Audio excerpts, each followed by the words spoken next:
Today I'm making another beer for Halloween, and the style is one that's been a bit of a white whale for me to dial in for quite a long time now. And it all starts right now.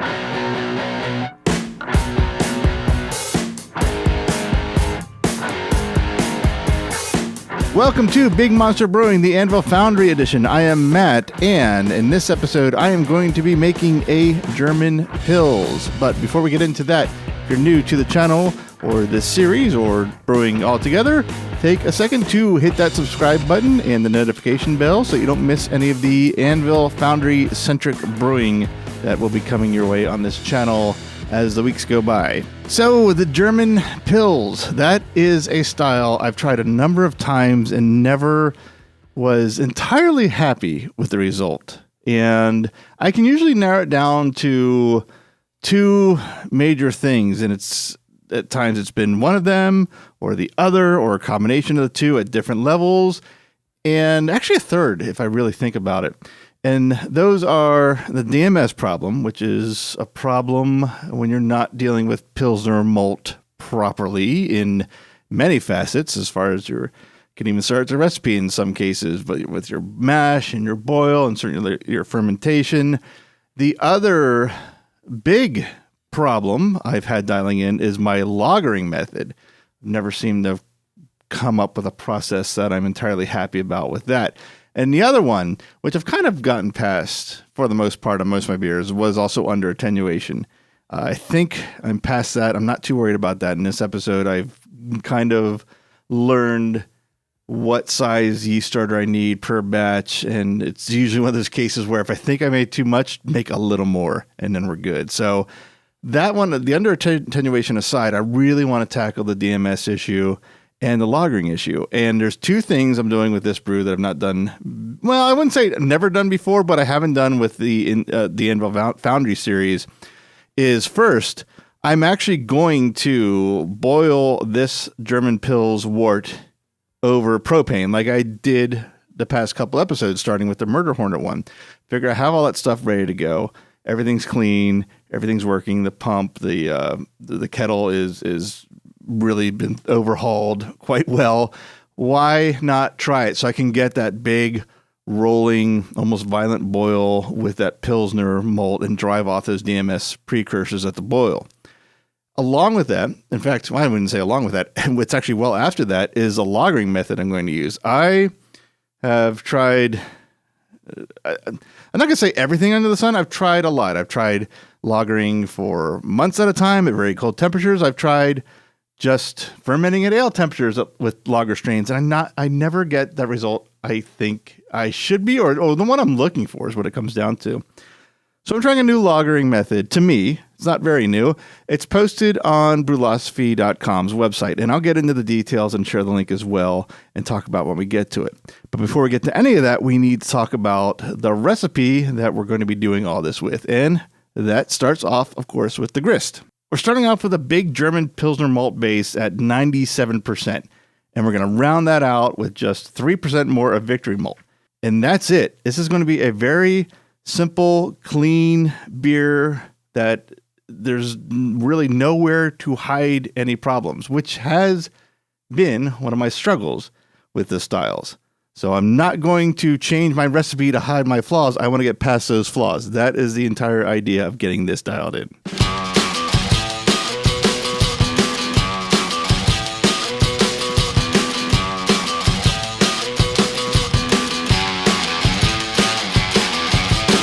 This is another 2.5 gallon batch that I'll be mashing on the 6.5 gallon foundry, then boiling in a 10 gallon kettle over propane. For this beer, I want a high attenuation, so I want this mash to produce some very simple sugar strains for these to convert. So I set my mash temperature at 149 degrees. Once that strike water temperature is reached, I mash in, then I set up the recirculation plate, and I recirculate the mash for the entire 60 minutes. With this waiting time, I now get my boil additions ready, like I usually do at this point in the brewing day.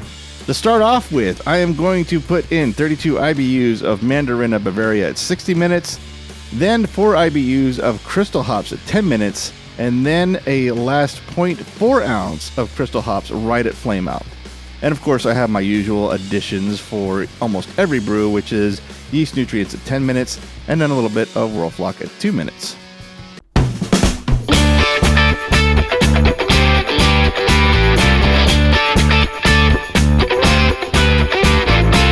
In the last 10 minutes of the mash, I raised the temperature to 168 degrees for a 10-minute mash out. And after that is done, I lift the malt pipe out of the foundry, turn off the power this time, then sparge with a gallon of 170-degree water. After the sparge is done, I drain the entire contents of the foundry into my 10-gallon boil kettle and get it on the propane burner. For this beer, I want to make sure my numbers are as close as they can be, so I take a pre-boil gravity reading, and it is exactly what Beersmith says it should be, which is 1.034. So we are good to go for a full 90-minute boil. After I take that pre-boil gravity reading, I return my refractometer to its case very gently, and if you don't know why I am specifically pointing that event out in this brew day, go check out the video entitled Dracula Owes Me Money. That'll explain everything.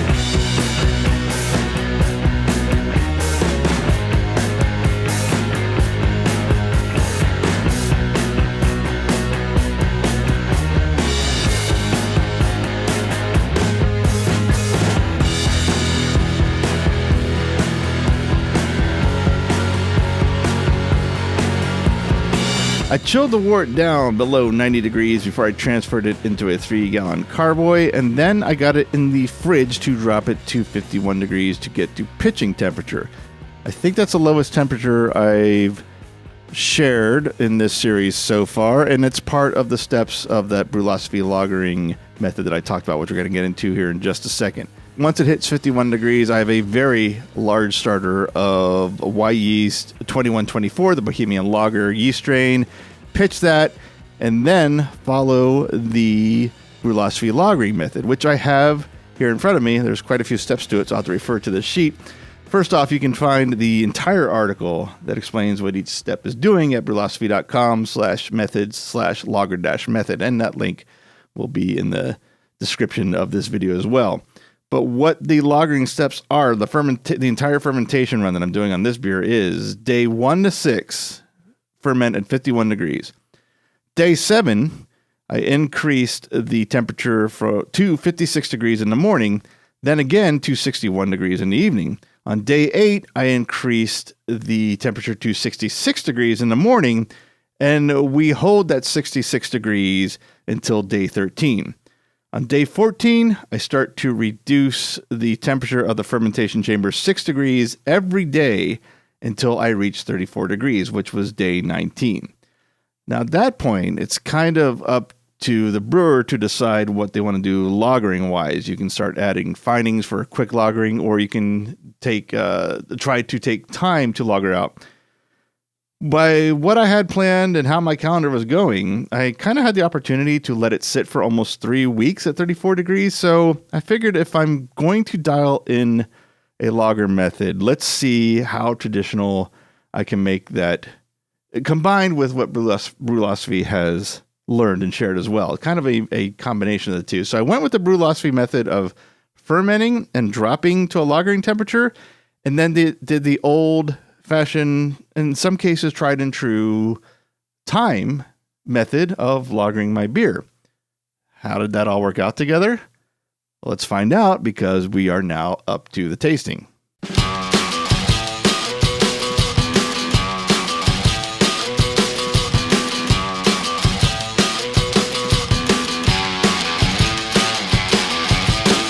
All right, we're at tasting time for That's My Gold. And as you can see, this can is unlabeled. Having a little label issue I'm trying to work out. We'll see if by the next beer or brew and tasting, if I can kind of work that out. But until then, or this episode, That's My Gold. You did see the label in the last couple shots there, and there's a story behind that. The story behind the name of the beer is there was a haunted house at Halloween Horror Nights. Again, this is part of the Halloween Horror Nights tribute series called Ghost Town: The Curse of Lightning Gulch. And in these houses at Halloween Horror Nights, these houses that run for a month plus, that have thousands, tens, and hundreds of thousands of people running through them, the characters have triggers for their speaking roles instead of saying the same thing thousands of times a night after night. So they're pre-recorded, they save their voices, and they're pantomiming and lip-syncing it. One of the most quoted and, I guess in a sense, viral or community talked about triggers was a miner ghost, an old like 49er miner ghost, coming at you after you left the abandoned or the emptied gold mines going, "That's my gold!" Although a lot more horrifying than that. The community really picked up on that trigger. In fact, the co-host of Catacombs of Halloween Horror Nights, or actually the new lead, Hunter, that's one of his favorite houses and favorite moments. So it seemed appropriate to make the goldest colored beer of this Halloween Horror Nights tribute series for the Halloween party be named That's My Gold. Oh, I did want to... I love hearing if there's a hiss on these the way I expect there to be.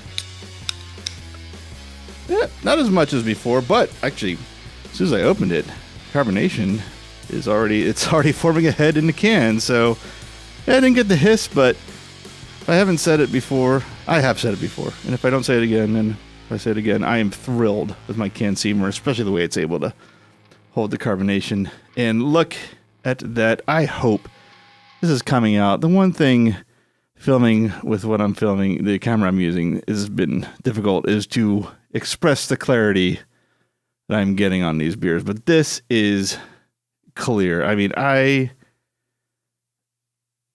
guess maybe I could get it a little more clear, maybe some findings, but for lagering, holy cow, that is clear. I am extremely happy by that. So let's get to the other elements of the beer here. Oh, I get a nice, like, sweet Pilsner aroma. I don't mean under attenuated sweet, like has been a problem in the past. I mean, that is a sweet malt aroma with just a little hint of like a kind of a crackery. It's between biscuit and crackery aroma. It's probably maybe from the Victory, probably from a combination of that. But that is really nice. Maybe a touch of floral hops, maybe, but mostly malt. That's nice. I like that. And then there's a little bit of that distinctive, almost sulfur element from a lager yeast, but not strong. Not like an American lager. It's barely there. All right, the important part, the tasting.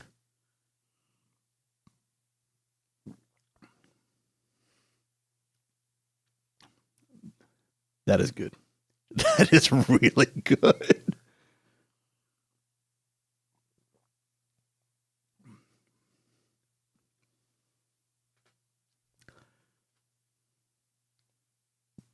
I mean, I might be at a loss for words because it's been a really tough time dialing this in, and I think it's dialed in. And I need to try some more.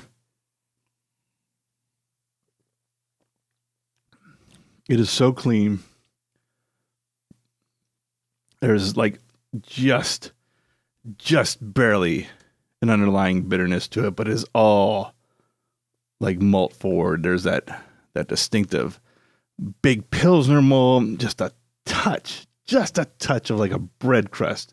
Not even a toasted bread crust, like a raw, maybe sourdough type bread crust following that.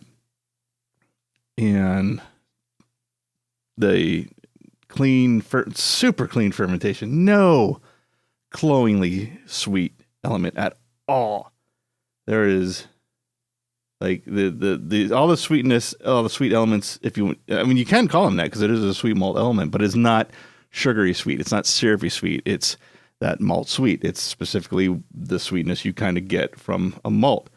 And no, I just realized this. No corn, none, no DMS. I mean, we're not even talking. Well, before I get ahead of myself, hold on.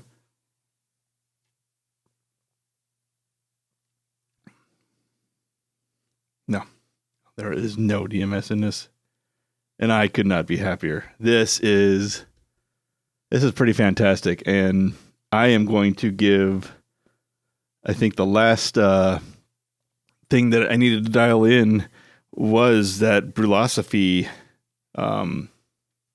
lagering method. I think that might have been what put this over the edge. The recipe is pretty simple. We obviously, you can tell a difference between a rolling boil and not getting a rolling boil. So that was just a matter of changing gear. But the one thing I've never done before is Brewlosophy's lagering method that I described in this episode. I think I got it. This is when I know I'm really happy with something, is when I immediately want to brew this again or take what I learned and brew something else again. And what I really want to do this minute is go brew that American lager from like 10-ish videos ago. Maybe not that many, but the first Anvil Foundry video I did was American lager, and it was good enough to drink, but it could have been better. And I think the lagering method and the boiling method would put it where I want it. I mean, I really just want to put this down and boil that or brew that. But what time is it? No, it's not a good idea to do that tonight, but maybe very soon. This is damn good. This is really good.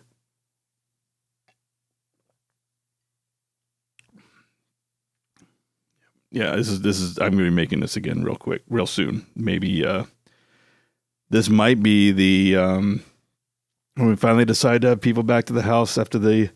I don't know. I don't know if I can say the pandemic. Not the topic I want to get into, but when let's just say when we feel comfortable, my wife and I having people over for whatever reason. Maybe it's because our house is dirty. Yeah, can't argue that. For whatever reason, this might be the beer I have on tap for people to come into. I'm happy. I mean, if you can't tell, I'm happy. So instead of just telling you how happy I am and continuing to watch me drink beer, let me say thank you for watching. I will be back very soon with another Halloween party beer. And we're getting close to the end of those. And I'll see what I can do about getting some people together to talk about those beers. So even though we're not having the full party, we'll have a couple people over now and again. And maybe I'll stick the camera in their face and make them say something, because that makes visitors comfortable, right? So, all right, we'll see. Until I figure that out, let me say again, thank you for watching, and I will see you in the next episode.